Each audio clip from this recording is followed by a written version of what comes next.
Hello my dear students. तो आज हम लोग अपने IUPAC nomenclature of organic compounds को कंटिन्यू करेंगे, जहां हम आज कुछ रूल्स को डिस्कस करेंगे एलिफेटिक एल्केन का। मतलब किसी भी एलिफेटिक एल्केन को अगर आपको IUPAC नेम लिखना है तो आप किस तरीके से उसके क्या रूल्स होंगे उसको डिस्कस करेंगे, और साथ ही साथ हम कुछ उनके एल्केन्स के एग्जाम्पल लेंगे, उनको भी डिस्कस करेंगे। होपफुली आप लोगों ने प्रीफिक्स, सफिक्स और स्टेम नेम क्या होता है मेरी भी प्रीवियस 2 वीडियोस में देखा होगा आपने, तो वो वहां पे क्लियर हुआ होगा काफी अच्छे से। अगर आपने नहीं देखा तो वो वीडियोस भी जरूर देखें इसको समझने के लिए आज की क्लास को। तो आज हम लोग का टॉपिक रहने वाला है rules for naming of any organic compound. किसी भी ऑर्गेनिक कंपाउंड का अगर आपको नाम करना है तो क्या रूल्स रहने वाले हैं, ठीक है। तो आज का क्लास जो है वो क्या किस पे रहने वाला है, rules for naming any organic compound.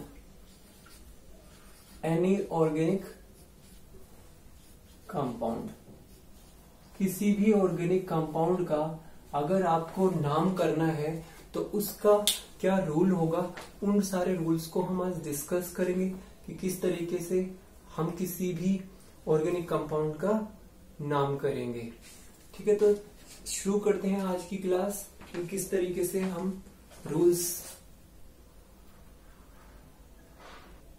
तो रूल नंबर 1 क्या रहेगा जी, रूल नंबर 1 क्या रहेगा, तो आप साथ साथ लिखते चलेंगे, समझते भी चलेंगे कि किस तरीके से आप किसी भी ऑर्गेनिक कंपाउंड का अगर आपको IUPAC नेम लिखना है तो क्या रूल है।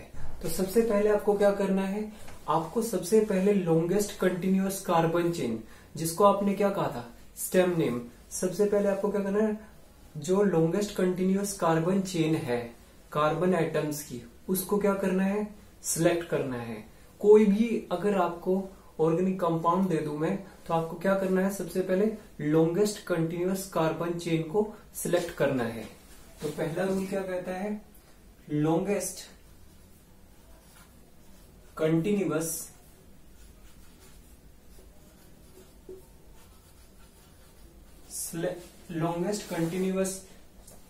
या आप पॉसिबल कह लीजिए सिलेक्ट, तो करना ही है आपको।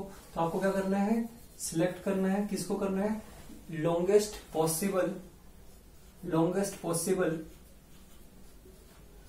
Continuous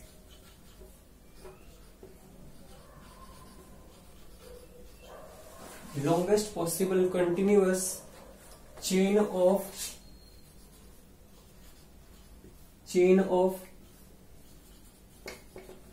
carbon atoms is selected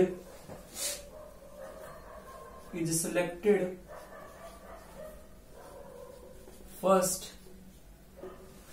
सबसे पहले आपको क्या करना है, longest possible continuous chain of carbon atom को क्या करना है, सबसे पहले सिलेक्ट करना है।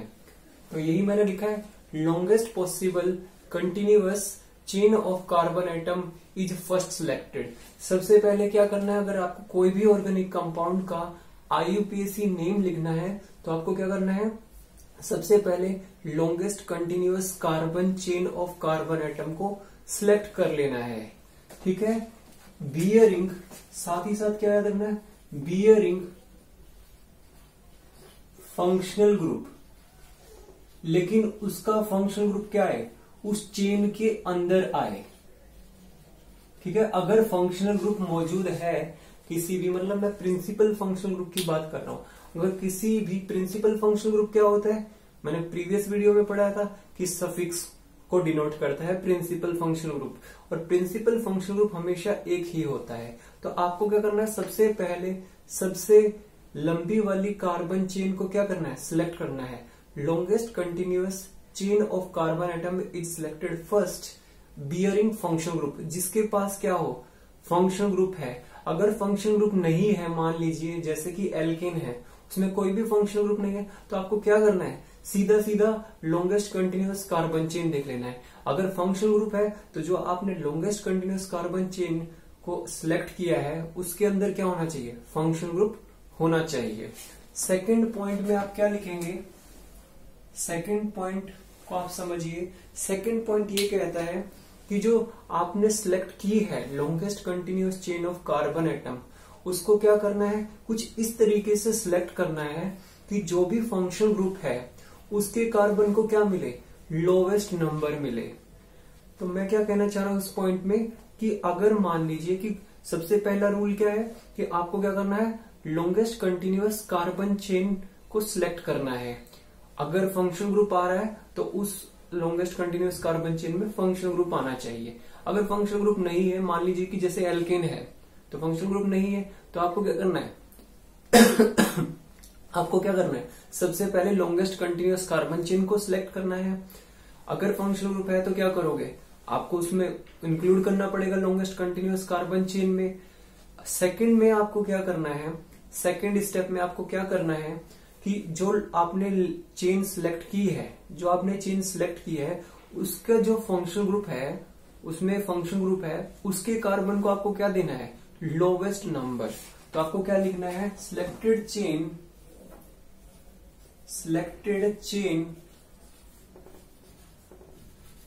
जो भी आपने चेन सिलेक्ट की है लॉन्गेस्ट कंटिन्यूअस जिसके पास फंक्शन ग्रुप है, ठीक है, is numbered, selected chain is then numbered. आपको जो सिलेक्ट की है आपने लॉन्गेस्ट कंटिन्यूअस कार्बन चेन, उसको सिलेक्ट करना है और उसको नंबर देना है। Selected chain is then numbered from the end which, आपको उस एंड से क्या करना है, नंबर करना है, which gives the lowest number.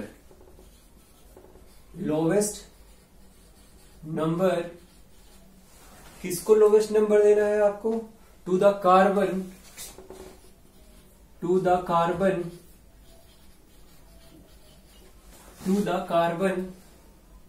Atom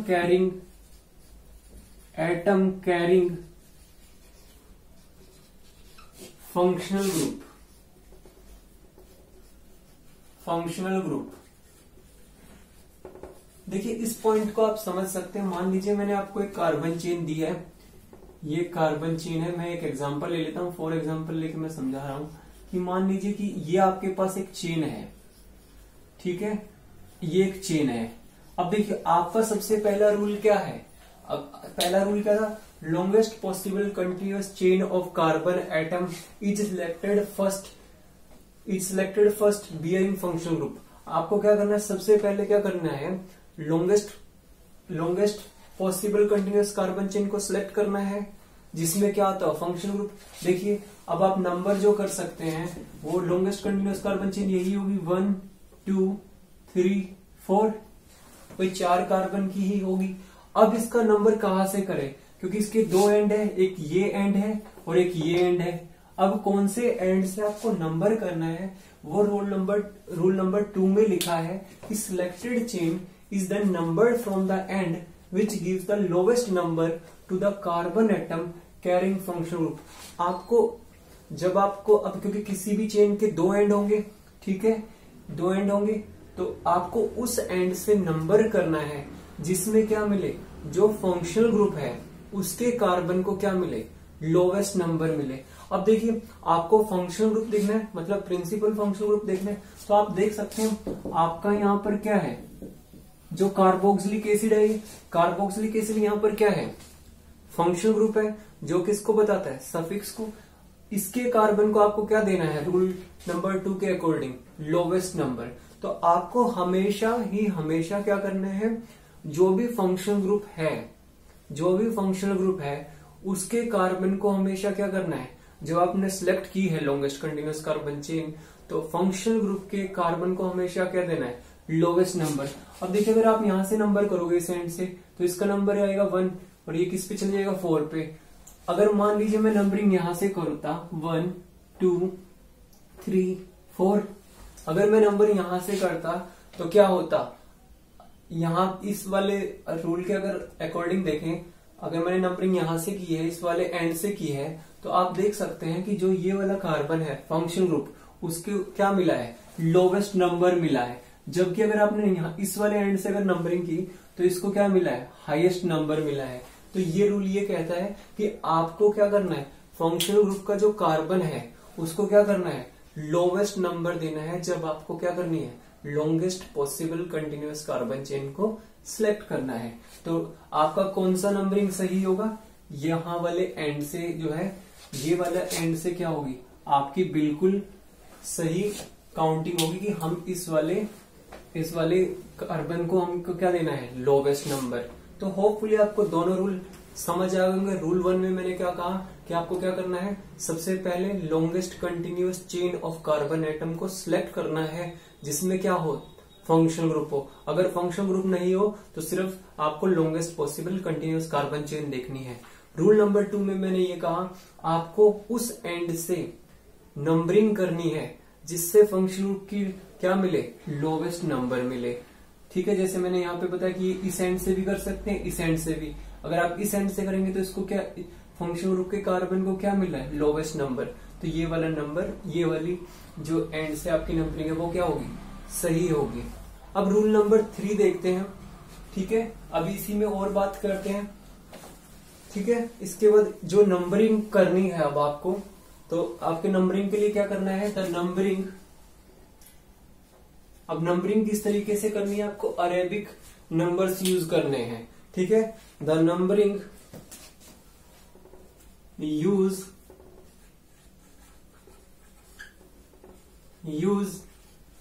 Arabic number. भाई नंबरिंग जब आपने किया, आपने क्या नंबर यूज किया, अरेबिक नंबर यूज किए हैं।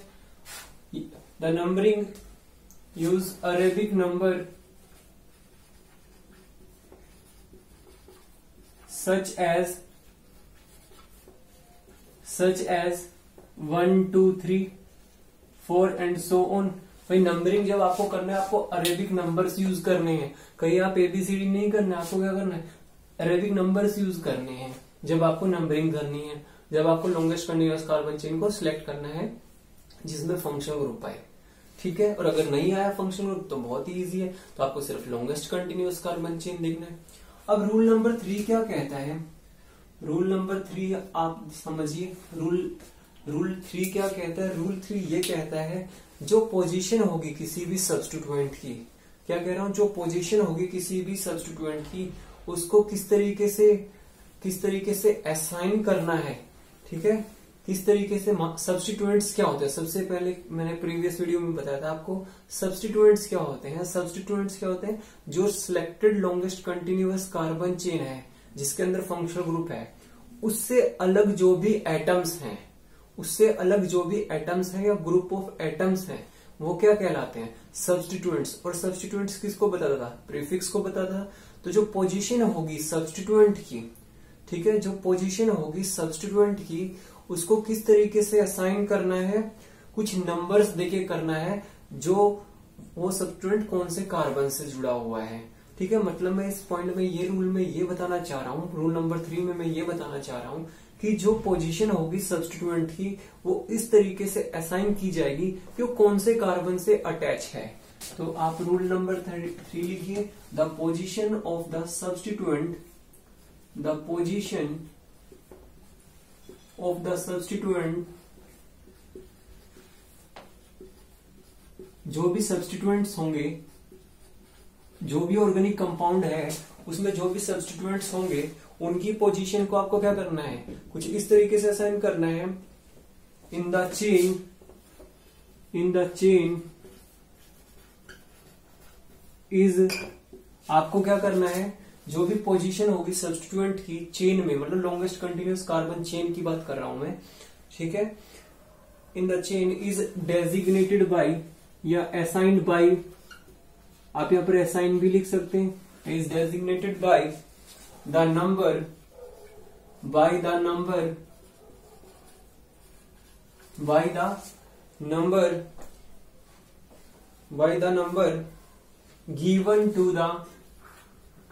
given to the carbon in the chain to which it is attached। देखिए इस पॉइंट में मैंने आपको ये समझाना चाहा है कि जो भी पोजीशन होगी सब्स्टिट्यूएंट्स की, सब्स्टिट्यूएंट्स क्या होते हैं, एटम्स या ग्रुप ऑफ एटम्स जो कि किससे अलग होंगे, longest continuous carbon chain bearing function group से अलग होंगे, वो क्या होते हैं सब्स्टिट्यूएंट। और वो किसको बताता है, प्रीफिक्स। प्रीफिक्स क्या होता है, सबसे पहले आता है। तो जो पोजीशन होगी किसी भी सब्स्टिट्यूएंट की चेन में, उसको किस तरीके से असाइन करना है, कुछ नंबर से असाइन करना है। और वो नंबर कौन से होंगे, given to the carbon in the chain to which attached. जिस पोजीशन से या जिस कार्बन से सब्स्टिट्यूएंट अटैच्ड होगा उसको क्या करना है, उस सब्स्टिट्यूएंट के साथ जोड़ देना है। ठीक है, तो यहाँ क्या इसको एग्जांपल से समझाते हैं इसी रूल को। मान लीजिए यही एग्जांपल हो और ये कुछ इस तरीके का हो जाए और यहाँ पर मैं ब्रोमीन लगा दूं, एक हाइड्रोजन हटा के ये लगा दिया मैंने ब्रोमीन। ठीक है, अभी नाम क्या होगा, नाम हम अभी देखेंगे, सिर्फ अभी हम रूल समझ रहे हैं। मान लीजिए ये हो गया, तो आपको सबसे पहले नंबरिंग करनी है। तो नंबरिंग जब भी करनी है सबसे पहले आपको क्या देखना है, प्रिंसिपल फंक्शन ग्रुप। तो आपको पता है कि यहाँ पर ये क्या है, ये आपका क्या है, ये फंक्शनल ग्रुप है, ये फंक्शनल ग्रुप है, ये फंक्शनल ग्रुप है। अब देखिए आपको क्या करना है, सबसे पहले longest continuous carbon chain select करनी है जिसमें क्या है, फंक्शनल ग्रुप आए। तो आप इस एंड से भी कर सकते हैं, आप इस एंड से भी करेंगे। अब कौन से एंड से करेंगे, ऑब्वियसली आप राइट वाले साइड से करेंगे। क्यों, क्योंकि इसके फंक्शन ग्रुप को रूल नंबर 2 में क्या बताया था कि आपको क्या करना है, जी उस एंड से नंबरिंग करेंगे जिस एंड से क्या मिले, फंक्शनल ग्रुप के कार्बन को क्या मिले, लोवेस्ट नंबर मिले। तो इसी एंड से मिलेगा, इस एंड से तो मिल नहीं सकता। तो नंबरिंग क्या होगी, 1 2 3 4। ये चीज आपको सबसे पहले क्लियर होनी चाहिए कि आपको नंबरिंग कहां से करनी है। तो नंबरिंग कहां से करेंगे, उस एंड से जिससे क्या होगा, फंक्शनल ग्रुप के कार्बन को क्या मिले, लोवेस्ट नंबर मिले। तो आपको पहले फंक्शन ग्रुप का पता करना पड़ेगा, फंक्शन ग्रुप हमने पता कर लिया। और इस एंड से करेंगे क्योंकि इससे क्या मिलेगा, फंक्शन ग्रुप के कार्बन को लोवेस्ट नंबर। इस एंड से हम नहीं कर सकते क्योंकि उसको क्या मिलेगा, अदरवाइज हाईएस्ट नंबर। तो रूल वायलेट हो जाएगा।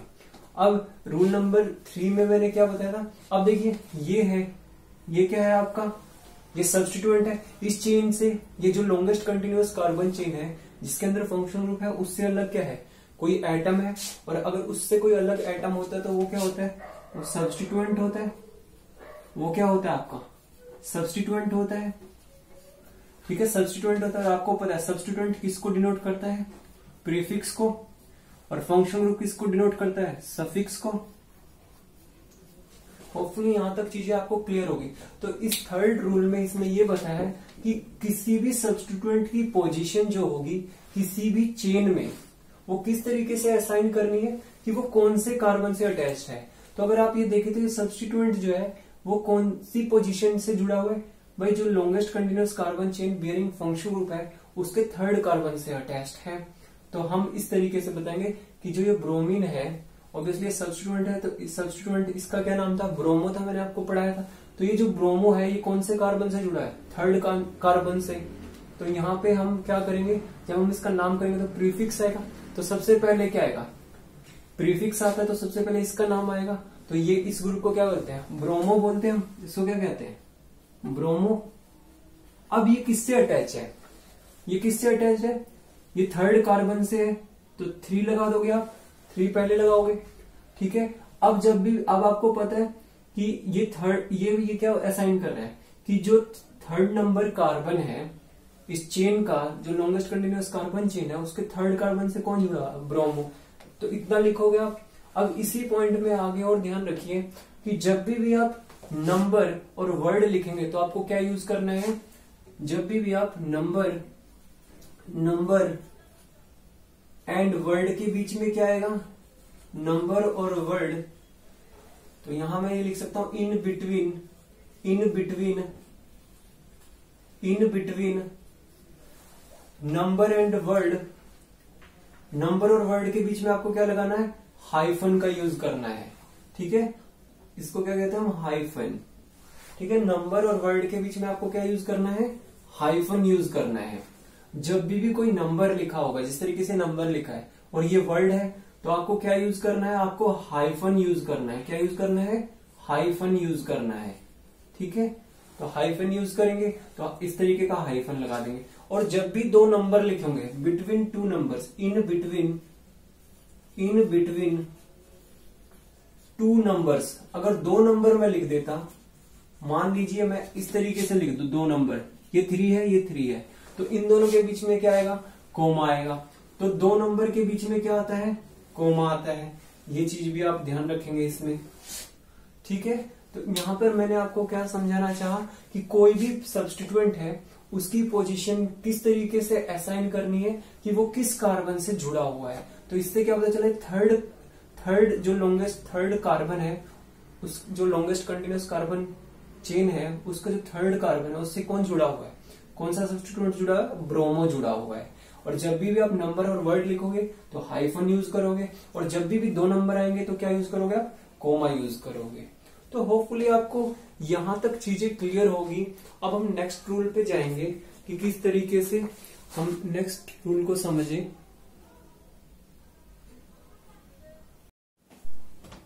हाँ जी, तो नेक्स्ट रूल जो है, अगर मान लीजिए अब तक हमने क्या बात करी थी, अगर मान लीजिए कि ये जो मैंने अभी एग्जांपल लिया था उसमें क्या था, एक ही सब्स्टिट्यूएंट था। अब मान लीजिए कि एक से ज्यादा सब्स्टिट्यूएंट हो जाए, किसी लॉन्गेस्ट कंटिन्यूअस कार्बन चेन है, मतलब कोई ऑर्गेनिक कंपाउंड है, उसमें एक से ज्यादा सब्स्टिट्यूएंट हो जाए, तो क्या रूल है, तो ये कहता है कि if more than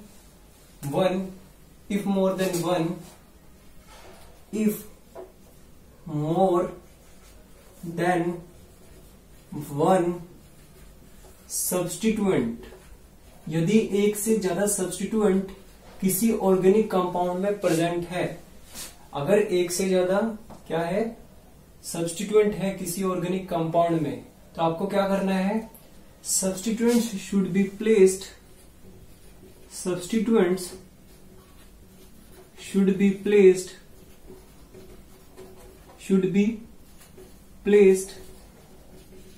in the order of their alphabetical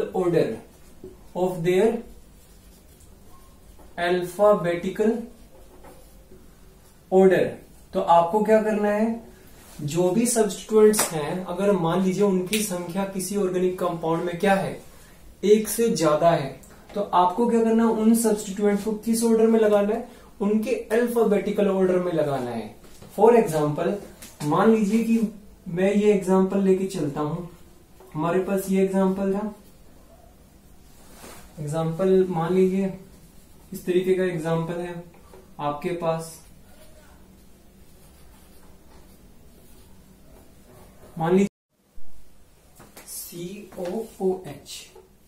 अगर मान लीजिए कि ये एग्जाम्पल है, देखिए सबसे पहले क्या रूल था कि आपको सबसे लंबी वाली कार्बन चेन करनी है जिसके पास क्या हो, फंक्शनल ग्रुप हो। सबसे लॉन्गेस्ट कंटिन्यूअस कार्बन चेन जिसके पास क्या हो, फंक्शनल ग्रुप। तो आप सबसे पहले देखिए फंक्शनल ग्रुप कौन सा है, तो आपको यहाँ नजर आ रहा है ये फंक्शनल ग्रुप है। ठीक है, कार्बोक्सिलिक एसिड यहाँ क्या है, फंक्शनल ग्रुप। देखिए सबसे लॉन्गेस्ट कंटिन्यूअस कार्बन चेन कौन सी होगी, 1 2 3 4 कार्बन की यही बनेगी। अब नंबर कहां से करते हैं, रूल सेकंड आ जाएगा कि selected chain is then numbered from the end which gives the lowest number to the carbon atom carrying functional group. जो भी फंक्शनल ग्रुप है, जो भी फंक्शनल ग्रुप था, उसके कार्बन को हमें क्या देना होता है, लोवेस्ट नंबर। तो इसको हम लोवेस्ट नंबर देंगे, इसी एंड से नंबरिंग करेंगे, ना कि इस एंड से। तो 1 2 3 4 यही इसकी नंबरिंग बनेगी। अब देखिए ये लॉन्गेस्ट कंटिन्यूअस कार्बन चेन हो गई जिसमें क्या है, फंक्शनल ग्रुप के कार्बन का लोवेस्ट नंबर है, ये हमें पता चल गया। अब इस कार्बन चेन से जो हमने सिलेक्ट करी है उससे अलग देखिए जो एटम्स होते हैं या ग्रुप ऑफ एटम्स होते हैं वो क्या होते हैं, ऑब्वियसली सब्स्टिट्यूएंट्स होते हैं। अब यहाँ पे कौन कौन से सब्स्टिट्यूएंट्स हैं, इसको क्या कहते हैं, ब्रोमो। ये ब्रोमो सब्स्टिट्यूएंट है, इसको क्या कहते हैं, क्लोरो। तो ये वही वाली सिचुएशन है जो मैंने रूल नंबर 4 में बताया। अब देखिए यहाँ पर क्या है, सब्स्टिट्यूएंट क्या है, सब्स्टिट्यूएंट क्या है, एक से ज्यादा है, 2 है यहाँ पर इस केस में। अगर सब्स्टिट्यूएंट एक से ज्यादा है तो आपको क्या करना है, सब्स्टिट्यूएंट को उनके किस ऑर्डर में रखना है, अल्फाबेटिकल ऑर्डर में रखना है। तो देखिए ये बी से शुरू होगा ब्रोमो, और क्लोरो किससे शुरू होगा, सी से शुरू होगा। तो कौन पहले आएगा, ब्रोमो पहले आएगा अल्फाबेटिकल ऑर्डर में, फिर कौन आएगा, क्लोरो आएगा। तो यहाँ पर क्या आएगा, ब्रोमो पहले आएगा और फिर कौन आएगा, क्लोरो आएगा। मतलब जब हम सब्स्टिट्यूएंट का नाम लिखेंगे, मतलब जब हम प्रीफिक्स लिखेंगे तो पहले ब्रोमो देन क्लोरो। अब मान लीजिए कि इथाइल भी होता है, एक एग्जांपल और मैं अगर दे दूं आपको, और उसमें मान लीजिए कि तीन सब्स्टिट्यूएंट हैं और एक मान लीजिए ब्रोमो है, क्लोरो है, एक इथाइल है। तो कौन पहले आएगा, सबसे पहले ब्रोमो, फिर क्लोरो और फिर इथाइल, क्योंकि इथाइल किससे शुरू हो रहा है, ई से शुरू हो रहा है। तो वहां क्या आएगा आपका, इथाइल आएगा। अब हम थोड़ा आगे चलते हैं। मान लीजिए कुछ ऐसा भी तो हो सकता है कि जो ये दोनों सब्स्टिट्यूएंट हैं अभी, ये दोनों मान लीजिए अगर सेम हो जाए, क्या हो जाए, अगर सेम हो जाए, मान लीजिए कि यहाँ पे भी ये ब्रोमो हो जाता, तो फिर क्या रूल है, अगर दोनों सब्स्टिट्यूएंट क्या हो, सेम हो, दो सब्स्टिट्यूएंट क्या हो, सेम हो, या इससे ज्यादा भी हो सकते, तो क्या रूल है। तो उस रूल को भी समझ लेते हैं। तो देखिए ये रूल क्या कहता है कि मान लीजिए अगर किसी ऑर्गेनिक कंपाउंड में दो या दो से अधिक क्या हो, सिमिलर सब्स्टिट्यूएंट प्रेजेंट हो, तो हमें कौन से वर्ड यूज करने हैं, डाई, ट्राई, टेट्रा। और ये किसको बताएगा, डाई किसको बताएगा कि 2 बार सेम टाइप का सब्स्टिट्यूएंट प्रेजेंट है, ट्राई है तो 3 बार सेम टाइप का सब्स्टिट्यूएंट प्रेजेंट है, अगर टेट्रा है तो 4 बार प्रेजेंट है। तो हम रूल नंबर 5 में क्या लिखेंगे, हम रूल नंबर 5 में लिखेंगे इफ टू और मोर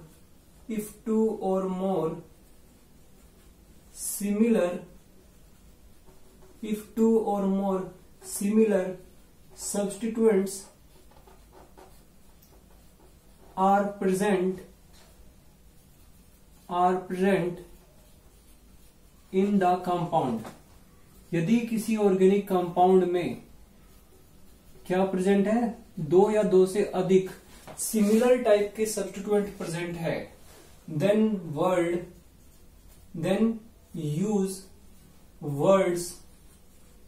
तो हमें कौन से वर्ड यूज करने हैं, डाई, ट्राई, टेट्रा, ये वर्ड्स हमें यूज करने हैं। डाई का मतलब 2 बार सिमिलर ग्रुप प्रेजेंट है, ट्राई का मतलब 3 बार सिमिलर ग्रुप प्रेजेंट है, टेट्रा मतलब 4 एंड सो ऑन। ये वर्ड्स हमें यूज करने हैं। और ये आपको क्या बता रहा है, विच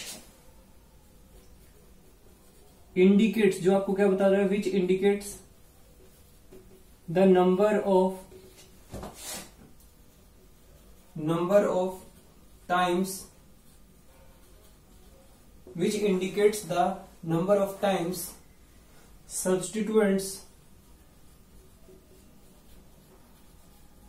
appear in the chain, कि कितनी बार उस चेन में आया है, जो लॉन्गेस्ट कंटिन्यूअस कार्बन चेन है उसमें कितनी बार सब्स्टिट्यूएंट आया है। अगर डाई यूज किया है तो 2 बार आया है, सिमिलर ग्रुप ट्राई मतलब 3, टेट्रा मतलब 4। ठीक है, तो यह बात याद रखनी है कि जब 2 या 2 से अधिक सिमिलर सब्स्टिट्यूएंट प्रेजेंट है तो हमें कौन से वर्ड यूज करने हैं, अगर 2 बार है तो डाई, 3 बार है तो ट्राई, और 4 है तो टेट्रा। और जो भी ये प्रीफिक्स हमने, जो भी ये वर्ड यूज किए हैं, जैसे मान लीजिए कि ब्रोमो 2 बार प्रेजेंट है, जैसे कि मैंने एग्जांपल लिया था कि ब्रोमो अगर 2 बार प्रेजेंट है तो क्या या होगा, आप डाई ब्रोमो यूज करोगे, क्योंकि वो सिमिलर ग्रुप प्रेजेंट है और कितनी बार प्रेजेंट है, 2 बार है। अगर मान लीजिए मैं एग्जांपल ले लेता और उसमें 2 बार ब्रोमो आ रहा है तो आप क्या यूज करोगे, प्रीफिक्स डाई यूज करोगे। तो नाम से पहले लगाओगे, इन वर्ड्स को आपको क्या करना है, जो भी सब्स्टिट्यूएंट है उनसे पहले ऐड कर देना। अगर 2 बार प्रेजेंट है, अगर ब्रोमो 2 बार प्रेजेंट है तो डाई ब्रोमो, अगर क्लोरो 2 बार प्रेजेंट है तो डाई क्लोरो। ठीक है, लेकिन ध्यान रखेंगे दीज, जो भी आपने ये वर्ड्स यूज किए हैं, दीज वर्ड्स, क्योंकि आप नाम, जो भी सब्स्टिट्यूएंट का नाम उससे पहले जोड़ रहे, हाउएवर यहां पर लिखेंगे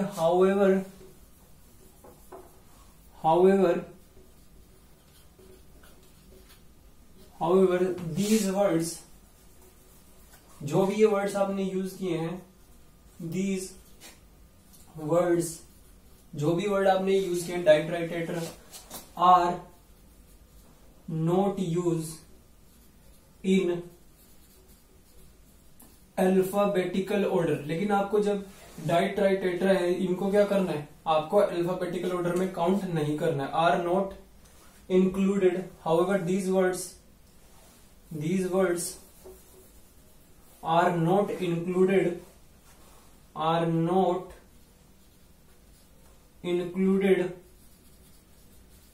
in the alphabetical order। Alphabetical order में आपको ये वर्ड्स डाई ट्राई टेट्रा को इंक्लूड नहीं करना है। मान लीजिए इसका मतलब क्या है, मान लीजिए 2 बार ब्रोमो प्रेजेंट है तो डाई ब्रोमो, 2 बार क्या प्रेजेंट है ब्रोमो प्रेजेंट है, और 1 बार क्या प्रेजेंट है क्लोरो है। तो देखिए ब्रोमो 2 बार प्रेजेंट है, क्लोरो 1 बार प्रेजेंट है, तो डाई ब्रोमो बनेगा क्योंकि सिमिलर टाइप के 2 बार प्रेजेंट है ब्रोमो, तो डाई ब्रोमो, और क्लोरो 1 ही बार प्रेजेंट है। तो अब अल्फाबेटिकल ऑर्डर देखोगे तो डी, आप देखोगे डी आ रहा है, वो डाई ब्रोमो बन गया और वो क्लोरो। तो आप अल्फाबेटिकल ऑर्डर तो क्लोरो सी पहले आएगा तो आप क्लोरो को पहले लिख दोगे। लेकिन जो ये वर्ड है जो डाई ट्राई टेट्रा है, इनको हमें अल्फाबेटिकल ऑर्डर में काउंट नहीं करना है। तो डाई ब्रोमो को आप क्या अल्फाबेटिकल ऑर्डर काउंट करोगे, बी ही कंसिडर करोगे, ना कि डी। ठीक है, तो कौन पहले आएगा, डाई ब्रोमो पहले आएगा, फिर कौन आएगा, क्लोरो आएगा, क्योंकि अल्फाबेटिकल ऑर्डर में कौन पहले आएगा, बी आएगा। स्टार्टिंग डी से हो रही है, लेकिन ये तो हमने उसको ये बताने के लिए कि 2 बार प्रेजेंट है सेम टाइप का, इसलिए ये यूज किया है। तो ये वर्ड्स जो है वो अल्फाबेटिकल ऑर्डर में हम इंक्लूड नहीं करते। अब ये तो बात होगी कि मान लीजिए कि सिमिलर टाइप के सब्स्टिट्यूएंट प्रेजेंट है। अगर डिफरेंट टाइप के होते हैं, जैसे कि मैंने ऑलरेडी एग्जांपल लिया था, अगर क्या है अलग अलग टाइप के होते हैं सब्स्टिट्यूएंट, तो हम क्या करते हैं, तो उसकी बात को भी डिस्कशन कर लेते हैं कि अगर अलग अलग टाइप के हैं तो। हाँ जी, तो नेक्स्ट रूल आप समझिए, ये जो जनरली है ये एल्केन में यूज होगा। थोड़ा सा आप इसको ध्यान रखेंगे, ये रूल एल्केन में हमें इसकी जरूरत पड़ेगी, और कहीं ऐसा आता नहीं है जितना मेरे एक्सपीरियंसेस कहते हैं। तो अगर मान लीजिए 2 सब्स्टिट्यूएंट है किसी ऑर्गेनिक मॉलिक्यूल में, और दोनों एंड से वो क्या हो रहा है, इक्वल डिस्टेंस पे आ रहा है, तो ऐसे केस में क्या करेंगे, तो इफ 2 डिफरेंट सब्स्टिट्यूएंट्स, इफ 2, अब यहां पर अलग अलग है, वहां क्या था सिमिलर था, if 2 different substituents are at an equal distance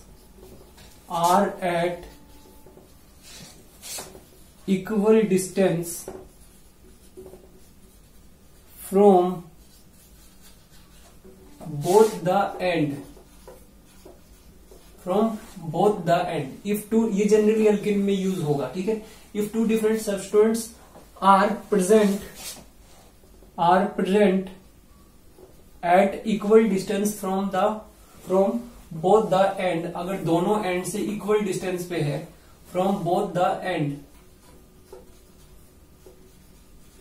अगर मान लीजिए कंडीशन कुछ ऐसी हो गई कि 2 सब्स्टिट्यूएंट है, दोनों अलग अलग है, अब दोनों एंड से आपने नंबरिंग करके देखी तो दोनों क्या रहे हैं, इक्वल डिस्टेंस पे आ रहे हैं। अगर ऐसा केस होता है तो हम क्या करते हैं, the substituent which comes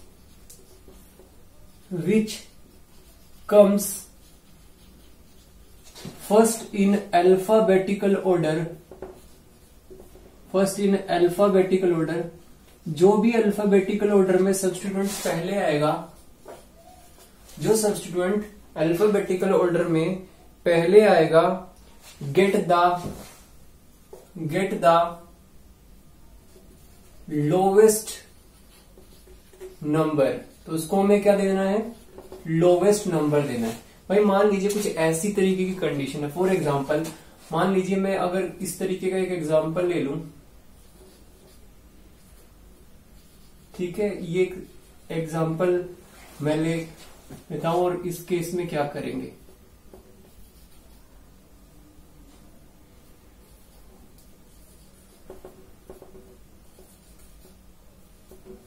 अब देखिए यहां पर सबसे पहले आपको क्या करना है, सबसे पहले फंक्शनल ग्रुप देखना है। तो यहाँ फंक्शनल ग्रुप कोई नहीं है, अगर आप देखो तो सिर्फ क्या है, एल्केन है, और मैंने क्या कहा था एल्केन में ही ये रूल यूज होगा। अगर 2 डिफरेंट सब्स्टिट्यूएंट प्रेजेंट है इक्वल डिस्टेंस पे, अब तो देखिए यहाँ पर क्या है, सबसे पहले क्या रूल है, सबसे पहले आपको क्या करना है, select the longest continuous carbon chain. आपको क्या करना है, सबसे पहले लंबी वाली कार्बन चेन सिलेक्ट करनी है। तो आप देखिए 1 2 3 4 5 6 7 यही बनेगी, या आप कहीं से भी काउंट करके देखो 7 ही आएगी, सबसे लॉन्गेस्ट कंटिन्यूअस कार्बन चेन ये होगी। अब देखिए जब मैं नंबर करूंगा तो 1 2 3 इधर से कर रहा हूं तो अब देखिए इनसे जो ये अलग है, इस चेन से जो लॉन्गेस्ट कंटिन्यूअस कार्बन चेन ये है, अब इनसे जो अलग पार्ट होते हैं वो क्या होते हैं, सब्स्टिट्यूएंट। सब्स्टिट्यूएंट क्या है, दो टाइप के हैं, मतलब दो डिफरेंट सब्स्टिट्यूएंट है, ठीक है। अब देखिए जब मैंने यहां से नंबर करी तो क्लोरो सब्स्टिट्यूएंट का पोजीशन क्या है, थर्ड। अब मान लीजिए जब मैंने नंबरिंग यहां से की तो ब्रोमो का भी पोजीशन क्या है, थर्ड। मतलब अगर मैं जब अगर इस वाली नंबरिंग से करता, मतलब अगर मैं यहां से करता 1 2 3 तो यहां से 3 क्लोरो आएगा। अब मान लीजिए इस साइड से करने पे तो क्लोरो थर्ड पे आ रहा है, और मान लीजिए अगर मैं नंबरिंग इस साइड से कर रहा हूं, नंबरिंग इस साइड से कर रहा हूं तो ब्रोमो कितने पे आएगा, थर्ड कार्बन पे आएगा।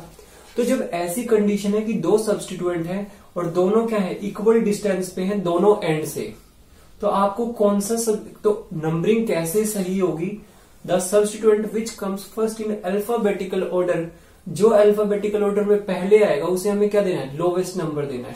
क्योंकि जब आपने यहां से नंबरिंग करी तो क्या नंबरिंग हुई, 1 2 3 4 5 6 7 यही बनेगी। और जब यहां से नंबरिंग करी 1 2 3 4 5 6 7, तो अब नंबरिंग किस साइड से होगी, देखिए अल्फाबेटिकल ऑर्डर में कौन पहले आया, ब्रोमो, क्लोरो उसके बाद आएगा।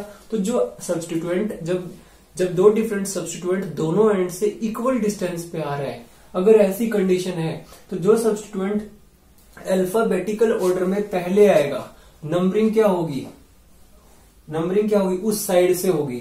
जो सब्स्टिट्यूएंट अल्फाबेटिकल ऑर्डर में ये आएगा तो उसको हमें क्या देना होगा, लोवेस्ट नंबर देना होगा। अगर मान लीजिए मैं इधर से नंबर करूंगा तो इसका नंबर कितना आएगा, 3 आएगा। अगर मैं यहां से करता तो इसका नंबर क्या आएगा, 1 2 3 4 5, ये 5 पे जाएगा।